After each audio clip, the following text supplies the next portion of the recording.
साला डर गया, बोला क्या बे मुन्ना साला तू कैसे डर गया?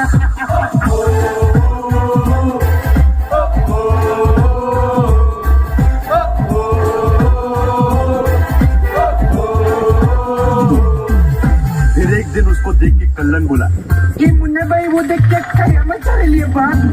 अब उनका खोपड़ी सक्का कल्लन को पकड़ा और बोला इधर आ शाने, तेरे को कयामत दिखाता हूँ। साले को इतना धोया अभी तक